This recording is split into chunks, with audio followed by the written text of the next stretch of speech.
Hello चिकित्सक, welcome to चिकित्सक revolution. तो आज एक न्यूट्रिशन का एक लास्ट लेक्चर है, इसके बाद हम लोग शुरू कर देंगे रेस्पिरेशन। जी हाँ, आप पढ़ रहे हैं, लाइव प्रोसेस पढ़ रहे हैं, आप लगातार बहुत ही बेहतरीन तरीके से आप नोट्स भी बना रहे हैं, एनसीईआरटी भी पढ़ रहे हैं। अभी तक आप देखा जाए तो सारा कुछ कवर कर चुके हैं, ह्यूमन न्यूट्रिशन पढ़ चुके हैं, आप ये भी पढ़ चुके हैं स्मॉल इंटेस्टाइन क्या होता है, लार्ज इंटेस्टाइन क्या होता है, डुओडेनम क्या है, जेजुनम क्या है, इलियम क्या है। ओके, ये सब आप जान चुके हैं। आज का लेक्चर इसलिए इंपॉर्टेंट है क्योंकि ये रिमेंबर बेस्ड लेक्चर है।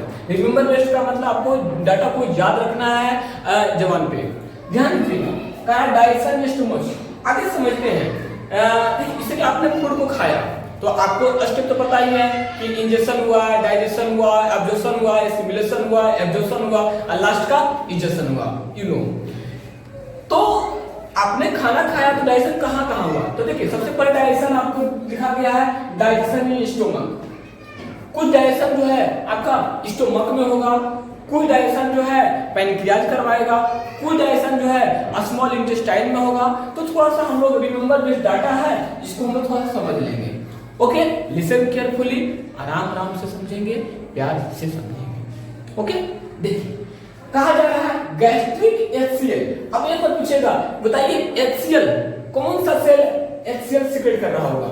हाइड्रोक्लोरिक एसिड कौन सीक्रेट कर रहा है? राइट डाउन कमेंट बॉक्स, बताइए हाइड्रोक्लोरिक एसिड कौन सा सेल सीक्रेट कर रहा है? तो ध्यान दीजिए, कहा जा रहा है gastric HCl gives an acidic medium. Acidic medium का है तो जिसका पीएच वैल्यू 7 से क्या हो, कम हो। क्या हो? 7 से कम हो। Okay, which it kills in bacteria which might have come along with the food and dissolve mineral salt। देखिए, जब आप फूड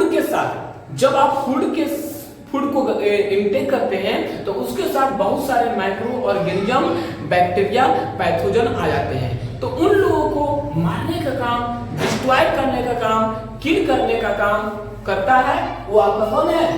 हाइड्रोक्लोरिक एसिड है। कौन है? हाइड्रोक्लोरिक एसिड है।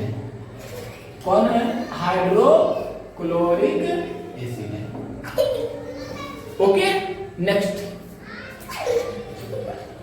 Second point, it activates pepsinogen to pepsin. ये क्या करता है? पेप्सिनोजेन के लास्ट में ओजेन लगा हुआ, लास्ट में ओजेन लगा हुआ हो, इसका मतलब होता है इनएक्टिव फॉर्म। ठीक है, देखिए ओजेन लगा हुआ है, इनएक्टिव फॉर्म है ना, तो ध्यान दीजिएगा। तो ये क्या करता है? हाइड्रोक्लोरिक एसिड क्या करता है? पेप्सिनोजेन को पेप्सिन में, एंजाइम है। कैसा एंजाइम था? इनएक्टिव था, हाइड्रोक्लोरिक एसिड आया, पेप्सिन बन गया। तो पेप्सिनोजेन को हाइड्रोक्लोरिक रिपेलेंट में पेप्सिन कन्वर्ट कर दिया। इसको बोलते हैं हम क्या? ये आपका क्या था? ये आपका था, ये आपका रिएक्टेंट था, जो कह सकते हैं कि प्रोडक्ट की तरह का बन गया है ना। पेप्सिनोजेन से पेप्सिन में कर दिया। ओजेन लगा हुआ था तो आपने कहा इनएक्टिव, और पेप्सिन है तो आपने कहा एक्टिव।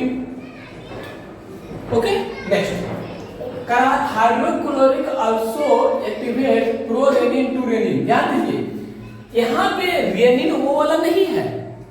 एक आपने पढ़ा था नेफ्रॉन के अंदर जो जक्स्टा ग्लोमेरुलर सेल्स होता है वो रेनिन अलग होता है। देखिए, वो रेनिन आपका होता है RENIN, लेकिन ए रेनिन क्या है? RENNIN। ये रेनिन क्या करता है? आप देखिएगा, छोटा बेबी जब दूध पीता है ना, जब छोटा बेबी जब दूध पीता है तो उसकी मम्मा जब गोद पे ले लेता है तो देखिएगा वो थक्का थक्का जैसा वोमिट कर देता है।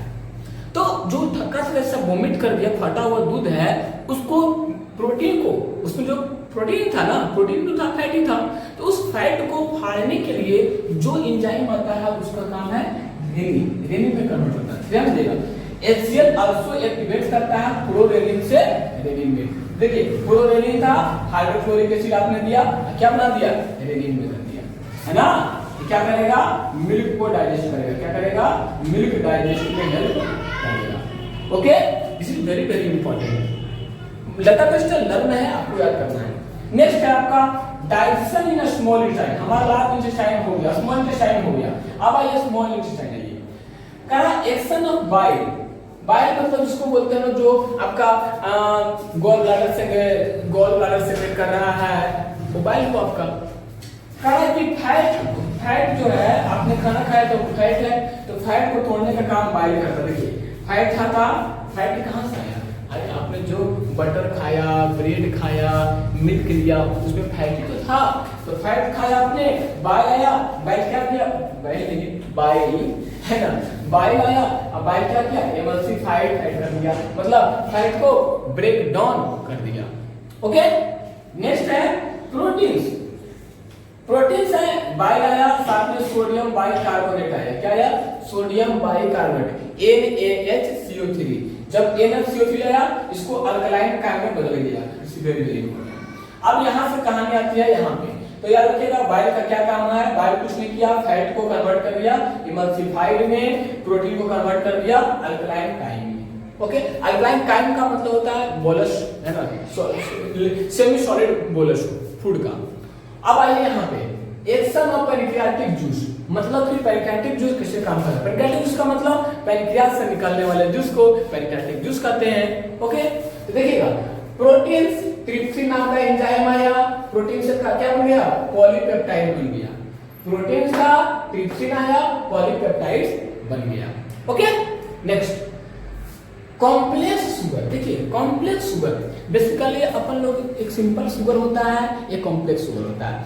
कॉम्प्लेक्स शुगर को भी क्या करता है? अमाइलेज आया, अमाइलेज में कन्वर्ट कर दिया। तो ध्यान दीजिएगा, जब आप रोटी खाते हैं, जब आप ब्रेड खाते हैं, तो देखिएगा ब्रेड को जब आप ज्यादा चबाते हैं, क्या ब्रेड को जब ज्यादा चबाते हैं, आप देखिएगा आप 2 रोटी का मजा 4 रोटी में ले सकते हैं, यानी 4 रोटी का मजा आप 2 रोटी में ले सकते हैं। जैसे देखिए, जैसे आपके प्लेट में रोटी आई, आप छोटे छोटे टुकड़े हुए उसको आपने थोड़ा अपने माउथ का पेटी में डाला, तो आप क्या कीजिए, एक कोर को साइंटिस्ट करते हैं, बायोलॉजिकल साइंस कहता है कि एक कोर को कितने टाइम से आना चाहिए? 30 to 32 टाइम्स होना चाहिए, 30 से 32 बार। हमारा आपका क्या हाल है?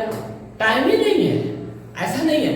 अपन लोग क्या करते हैं, प्लेट में आया तोड़े, एक बार इधर एक बार उधर, तीसरा बार तो पेट के अंदर ही चला जाता है, क्योंकि हम लोग के पास वक्त ही नहीं है। नहीं, जो कि गलत है, जो कि गलत है, उसमें हम भी हैं, आप भी हैं। हम लोग बस वक्त कहाँ है कि एक रोटी आपने लिया और 32 टाइम 1 2 3 बकरी की तरह जुआई कर करके आप चिवा रहे हैं। नहीं, लेकिन मेडिकल साइंस कहता है कि एक कवर को 30 से 32 टाइम्स आपको चबाना चाहिए। तो क्या होता है, जब आप लगातार एक ही बाइट को, आप एक ही कवर को बार बार चबाते हैं, तो वही कन्वर्ट होता है क्या? कॉम्प्लेक्स शुगर माल्टोज में। अब माल्टोज जो है ये क्या है? एक टाइप ऑफ शुगर ही तो है। क्या है? एक टाइप ऑफ शुगर ही तो है। मतलब क्या हुआ कि आपने कॉम्प्लेक्स शुगर आपने कहां से लाया? आपने रोटी ब्रेड से लाया, ब्रेड है ना, ब्रेड। एमाइलेज मिला, एमाइलेज के प्रेजेंस में ये कन्वर्ट होगा माल्टोज में। इसलिए जब ज्यादा चबाते हैं तो रोटी आपको मीठी लगती है ना। आप करके देखिएगा ऐसा, आप ऐसा करके देखिएगा कि आपने एक कवर लिया, आप उसको 10 से 20 बार लगातार आप उसको बाइटिंग चिविंग किया, तो देखिएगा वो रोटी आपको मीठी लगने लगेगी। In presence of amylase, in presence of क्या? एमाइलेज, चूंकि कॉम्प्लेक्स शुगर कन्वर्ट हो गया किसमें? माल्टोज में। ओके, नेक्स्ट आपका action of intestinal juice. Intestinal juice का मतलब इंटेस्टाइन से निकलने वाले जूस को बोलते हैं इंटेस्टाइनल जूस। इसलिए मैंने आपने देखा मेरा लेक्चर सारा सीक्वेंस में, लेक्चर नंबर 1 2 3 4 6 7 8 9 10 11 12 जो भी है, लगातार सीक्वेंस में चल रहा है। तो आप क्या करें, लेक्चर को सीक्वेंस में देखें, नोट्स बनाएं, कोई भी डाउट हो कमेंट करना ना भूलें, पूछे, I am available for you. Okay, तो ध्यान दीजिएगा यहाँ पे। हाँ, तो मैं बता रहा था इंटेस्टाइनल जूस। इंटेस्टाइनल जूस का मतलब इंटेस्टाइन से निकलने वाले जूस को, है ना, क्या बोलते हैं? इंटेस्टाइनल जूस बोलते हैं। इंटेस्टाइन में आप जान चुके हैं कि लार्ज इंटेस्टाइन होता है और स्मॉल इंटेस्टाइन होता है। आप ये भी जान चुके हैं कि लार्ज इंटेस्टाइन में क्या क्या आएगा, स्मॉल इंटेस्टाइन में क्या क्या आएगा। आप सब कुछ जान चुके हैं, चंपा के डायग्राम से आप यू आर नोन। ओके, समझते हैं। यहाँ पे पेप्टाइड्स था, तो पेप्टाइड्स है तो इसमें पेप्टाइडिन नाम का एक जूस आया, आए क्या कर दिया, पेप्टाइड्स को कन्वर्ट कर दिया अमीनो एसिड में बना दिया, इसको याद रखिएगा।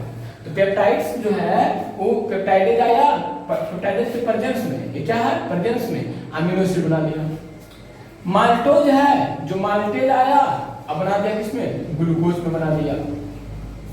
देखिए ट्रिक याद रखिए, ट्रिक याद रखिए, पेप्टाइड्स था, पेप्टाइडेज आया, माल्टोज है, माल्टेज आया, सुक्रोज है, सुक्रेज आया, लैक्टोज है, लैक्टेज आया। कितना सिंपल है ना।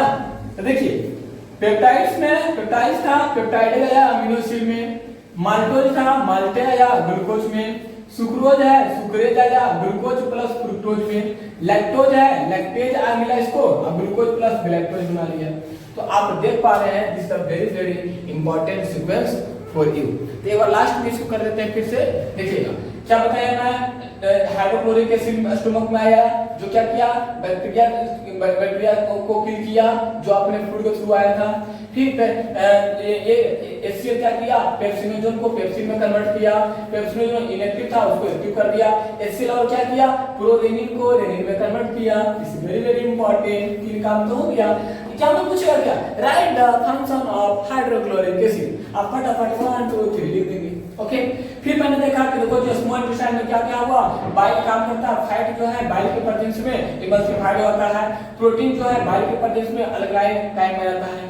फिर मैंने आपको बताया कि देखिए ना, पैंक्रियाटिक जूस से भी काम करता है यहाँ पे। तो प्रोटीन है, ट्रिप्सिन आया तो पॉलीपेप्टाइड बना दिया। फिर बताया आपको कि शुगर मीठी क्यों लगती है, क्योंकि अमाइलेज के प्रेजेंस में वो कन्वर्ट होता है माल्टोज में, इसलिए हम लोग को रोटी मीठी लगती है। नेक्स्ट फिर बताया कि इंटेस्टाइनल जूस में आपने देखा कि पेप्टाइड्स है, पेप्टाइडेज आएगा अमीनो एसिड में, माल्टोज है, माल्टेज आएगा ग्लूकोज में, सुक्रोज है, सुक्रेज आएगा ग्लूकोज प्लस फ्रुक्टोज में, लैक्टोज है, लैक्टेज आएगा ग्लूकोज प्लस गैलेक्टोज में। I hope this is a very important episode for you. Kindly remember and learn for examination for you and competition purpose. Okay, लगातार बने रहे अपने प्यारा सा ब्यूटीफुल सा चैनल चिकित्सक revolution. Thank you so much.